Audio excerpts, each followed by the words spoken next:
This isn't productivity advice. This is an exposure. What I'm about to show you explains something most people never understand about themselves, why you don't do what you know you should do, why discipline feels heavy, why motivation comes in bursts and then disappears, why you promise yourself change at night and break it the next day, why your goals feel important in your mind but distant in your behavior, and once you see it, something uncomfortable becomes obvious. Your motivation was never yours. It was hijacked. You don't lack willpower. You're operating inside a reward system that has been quietly rewired against you. This isn't laziness. This isn't a mindset issue. This isn't a character flaw. This is neurological capture. And once you understand how motivation gets hijacked, you stop blaming yourself and start taking control of the system itself.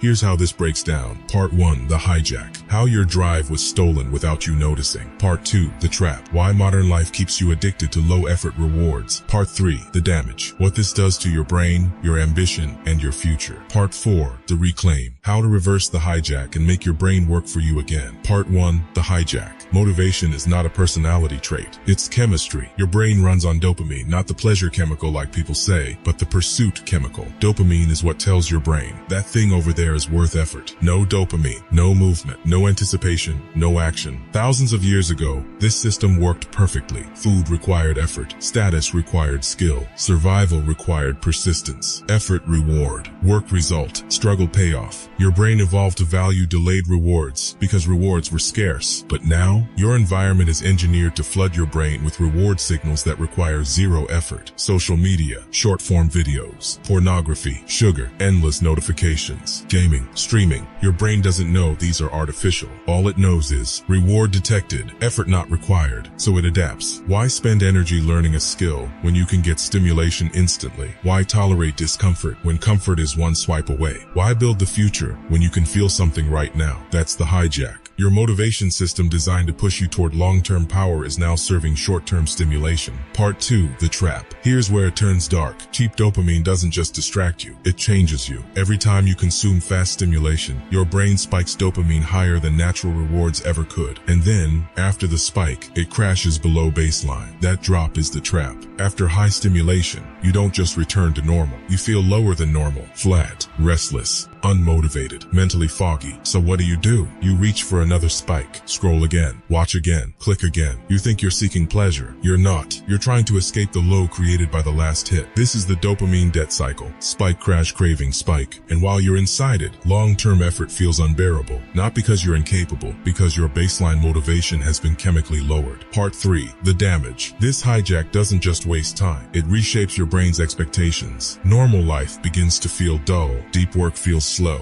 Reading feels boring. Practicing a skill feels frustrating. Building something meaningful feels exhausting. Your brain has been trained to expect constant novelty, constant stimulation, constant reward. Real achievement doesn't compete with that. So you start living in cycles. You consume stimulation. You feel bad afterward. You promise to change. You try for a day. It feels hard. You relapse. Over time, something worse happens. You stop trusting yourself. You say you'll do something and you don't. Each broken promise chips away at your self-image. You begin to believe, I'm not disciplined, I can't focus, I'm just not that person. But that belief isn't your personality. It's a symptom of a hijacked reward system. You are judging your character based on a chemical imbalance. Part 4, the invisible control. Here's what most people never realize. A hijacked motivation system makes you easier to control. People who seek constant stimulation are predictable. They avoid discomfort. They choose easy over meaningful. They chase short-term feelings over long-term power. That means they stay in jobs they hate. They don't build leverage. They don't develop rare skills. They don't outgrow their environment. Not because they lack potential, because their dopamine is owned by distractions. A distracted mind is a controllable mind. You don't need chains when people are voluntarily hooked to stimulation. Part 5, the reclaim. You don't fix this by trying harder. Effort cannot overpower a broken reward system. You don't fight chemistry with motivation. You change the chemistry. This is where the motivation hijack becomes reversible. You reduce artificial dopamine, less scrolling, less short-form video, less mindless entertainment, less random stimulation. At first, this feels worse. Boredom increases, restlessness rises, you feel irritated for no reason. That's not failure, that's withdrawal. Your brain is recalibrating to reality. Now you train your brain to get reward from progress. You track improvement. You break tasks into visible milestones. You notice small wins. Your brain begins to associate effort with satisfaction again. The old evolutionary loop comes back online. Effort, progress, dopamine. Work stops feeling empty. You practice waiting. You don't check your phone immediately. You don't eat immediately. You don't reward yourself instantly. Delay increases dopamine sensitivity. The longer the wait, the stronger the reward signal becomes. Patience is not moral discipline. It's neurochemical leverage.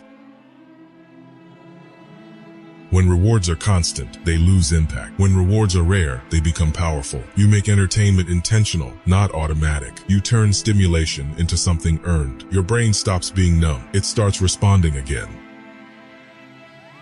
Deep work is where real dopamine recovery happens. Long stretches of focused effort rebuild your motivation baseline. At first, it feels uncomfortable. Then something shifts. You enter flow. And flow is the most powerful natural dopamine state your brain can produce. Not from consumption, from creation. What happens next? Once the hijack ends, the world feels different. You don't need constant hype. You don't need external pressure. You don't need motivational speeches. Drive returns naturally. You wake up with energy. You work without forcing it. You feel satisfaction from progress. You stop chasing pleasure. You start chasing growth. And growth sustains itself. What most people never escape. Most people never break the hijack. They live in cycles of stimulation and guilt. They feel busy but never move forward. They confuse consumption with living. They say they want change, but their dopamine is owned by the system designed to keep them passive. Not because they're weak, because no one taught them how their motivation was stolen. What you know now, you are not lazy. You are chemically misdirected. And once you understand that, the shame disappears. Now it's strategy. Now it's mechanics. Now it's power. You don't fix yourself. You rewire the system. And once your reward system serves effort again, discipline stops being a battle. Focus stops being rare. Ambition stops feeling exhausting. You don't rely on motivation. You generate it. This isn't about becoming productive. It's about reclaiming control over the engine that drives your life. Because the person who controls their dopamine controls their actions. And the person who controls their actions controls their future. Most people never escape the hijack. You just learned how. And once you step outside the loop of instant reward, you stop being controlled by what feels good now. You start building what makes you powerful later. That's the difference between drifting and directing your life. And now, the steering wheel is back in your hands.